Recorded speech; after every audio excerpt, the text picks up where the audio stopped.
여러분 안녕하십니까. 강신업 변호사입니다. 인천 송도 아들 살해 사건 후속 보도를 해드리겠습니다.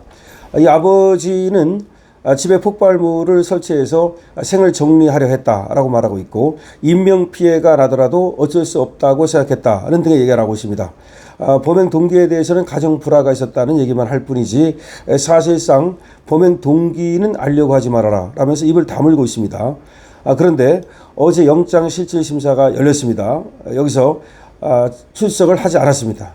이 총기 살해범 아버지는 출석을 하지 않았고요. 그리고 법원은 증거인멸 우려가 있다면서 구속영장을 발부를 했습니다. 인천시 송도에서 총기로 아들을 살해하고 서울 자택에 폭발물 형태의 인화성 물질 등을 설치했던 60대 남성이 결국 구속된 겁니다. 인천지법 유아람 영장전담부장판사는 구속영장실질심사에서 증거인멸 등을 이유로 이 A씨를 구속했습니다. 유 판사는 주거지 폭발 시도 등을 고려하면 피해자는 증거를 인멸할 염려가 있다, 사안의 중대성 등을 감안할 경우 도망의 염려도 있다면서 구속영장을 전격적으로 발부했습니다. 이 A씨에게 적용되는 혐의는 살인, 그리고 총포, 도금, 화약류 등의 안전관리에 관한 법률 위반, 현주 건조물 방화 예비 등입니다. 이날 신문에는 이 A씨가 출석하기 싫다면서 모습을 드러내지 않았고요. 그리고 구체적인 불출석 사유는 밝히진 않았습니다. 이 A씨는 말이죠, 이미 나온 대로 인천 연수구의 한 펜트하우스 33층에서 사제 총기로 아들을 살해했습니다. 그런데 지금 나오는 얘기에 의하면 유독 아들만 노렸다는 겁니다. 며느리도 있었고, 그리고 손주가 2명인데요. 나이가 손주가 많습니다. 손주가 어린가 했더니 그게 아닙니다. 9살, 5살이랍니다. 아마 이 아들이 일찍 결혼을 한 것 같아요. 33살, 34살이라고 나오는데 손주가 9살, 5살. 충격이 어마어마할 것 같습니다. 이 나이가 아주 예민한 나이고 알 거 다 아는 나이인데, 그런데 이 손주와 며느리는 사실상 노리지 않았고요. 아들만 노렸는데 거기에 대해서 여러 가지 얘기가 나오고 있습니다. 사건 직후 이 아들과 며느리는 물론 안방으로 몸을 피해서 화를 면했지만 지금 불안 증세를 보이고 있어서 경찰은 피해자 보호 담당 경찰관을 배치하고 유족 심리 지원 등을 병행하고 있습니다. 이 A씨는 쌍문동 아파트 거주지에는 신어가 담긴 페트병, 세제통, 우유통 등 인화성 물질 10여 개와 점화장치를 했던 것으로 드러나고 있고요. 이건 그 다음날 12시에 불이 붙어서 타도록 돼 있었는데 이것이 아주 정밀한 그런 폭탄이었다는 거죠. 따라서 만약에 터졌다면 끔찍한 사고가 났을 것으로 예상되고 있습니다. A씨는 유튜브에서 총기제작법을 배웠다고 얘기하고 있고요. 탄환은 20년 전에 구매한 뒤 창고에 보관하고 있었다고 얘기하고 있습니다. 모방범죄가 확산할 우려가 제기되고 있습니다. A씨는 먼저 가정불화가 있었다라면서 구체적 범행 동기에 대해서는 입을 닫고 있는데요. 경찰은 프로파일러를 지금 동원해서 범행 동기를 쫓고 있습니다. 그런데 여기에 대해서는 지금 프로파일러 등이 공통된 분석을 내놓고 있습니다. 왜 오직 아들만 겨냥했을까? 그리고 또 왜 아버지가 아들을 죽였을까라고 하는 것이죠.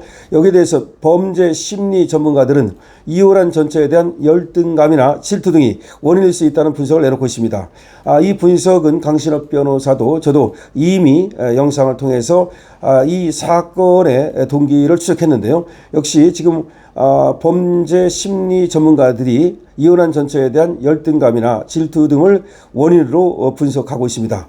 20일 인천 연수경찰청 등에 따르면 지금 이 사건의 경우 숨진 피해자는 국내 130개, 해외 11개 지점을 가진 유명 피부관리 프랜차이즈 업체 대표인 60대 여성의 아들입니다. 이 60대 여성은 국내 130개, 해외 11개 지점을 가졌는데요. 지금 다른 인터뷰에서 이분이 하는 회사의 이름은 약속명가로 지금 나오고 있습니다. 사건 발생 당시 모치는 미국 출장 중이었는데요. 다음 달 10일에 우리나라에 입국하기로 돼 있었습니다. 그리고 지금 숨진 아들도 역시 같은 브랜드의 대표로 알려지고 있고요. 사건 당일은 그 아버지 A씨의 생일이었고요. 초대를 받아서 아들 집으로 갔던 것으로 밝혀지고 있습니다. 이 집에는 말이죠, 이 살해당한 아들 외에도 9살, 5살 손주들과 또 이 B씨 부부의, 그러니까 살해당한 아들의 지인도 있었습니다. 총 6명이 함께 있었습니다. 그러니까 총 6명이 함께 있었다는 얘기는 이 일가족하고 그리고 살해범 아버지하고 다른 한 명이 있었다는 얘기가 되는 겁니다. 근데 그 다른 한 명은 살해당한 아들의 지인입니다. 이 A씨는 말이죠, 이렇게 살해를 하기 전에 잠깐 나갔다 오겠다 그러면서 9시 30분쯤 외출을 했습니다. 나갔습니다. 그런데 렌트 차량에서 사제총기를 꺼내와서 아들을 향해 바로 두 차례 출입문을 향해 한 차례 총을 발사한 겁니다. 이 중 두 발이 아들의 몸에 맞았고요. 병원으로 옮겼으나 바로 심정지 상태에서 숨지게 됩니다. 그런데 알고 보니까 체포한 뒤에 이 A씨를 통해서 알게 된 것은 서울 도봉구 쌍문동 주거지에 폭발물을 설치했다는 사실이었고, 현장에 출동해서 신나와 타이머 등 사제 폭발물을 제거했습니다. 전문가들은 인천 송도 아파트에서 벌어진 이 사건에 대해서 이혼한 전 아내에게 고통을 주려는 계획적 범행이라고 분석했습니다. 이혼한 전 아내에게 고통을 주려는 계획적 범행이라고 분석했습니다. 강신업 변호사도 똑같은 분석을 미리 내놓은 바 있습니다. 오윤성 순천향대 행정학과 교수, 경찰행정학과 교수는 CBS 라디오에 출연해서 100% 계획범죄라면서 이혼한 부인이 가장 아끼는 아들을 상실한 그 고통을 주기 위한 어떤 의도 또는 심리적 배경이 있는 것이라고 추정된다고 말했습니다. 오 교수는 A씨가 20년 전 이혼한 전 부인 소유의 70평대 아파트에서 여전히 거주 중이고, 피해자 B씨는 전 부인의 회사에서 일정 직책을 맡고 있었다는 점을 근거로 들고 있는데요. 다시 말해서 자기가 아직도 그 마누라 집에 살고 있는 겁니다. 그 다음에 아들은 마누라 회사에 다니고 있습니다. 그런 것들 때문에 부인과 정서적 경제적으로 완전히 분리되지 못했고, 피해자인 아들은 전 부인이 이룬 사회적 경제적 성공의 상징적 계승자였다고 설명했습니다. 다시 말해서 자기 전 부인의 상징적 계승자, 다시 말해 부인과 일체로 보고서 자기만 소외당했다는 그런 느낌이죠. 그것이 결국은 이런 살인사건으로 가게 만들었다는 겁니다. 현장에 아들과 며느리, 손주, 지인 등이 있었지만 오직 아들만을 대장했다는 점에서 굉장히 치밀하고 계산된 행동이라고 분석했습니다. 또한 사건 당일 A씨가 시안 자동 방화 장치를 설치한 사실에 대해서도 계획 범행을 보여주는 핵심 근거라고 했습니다. 염건우 유원대 경찰 소방행정학부 교수도 같은 날 YTN 라디오에 출연해서 자격지심이나 열등감, 애정결핍, 피해의식 등이 복합적으로 작용해서 범행으로 이어졌을 가능성을 제기했습니다. 이미 계획적으로 아들을 일단 죽이겠다는 판단을 했다고 볼 수 있다는 것입니다.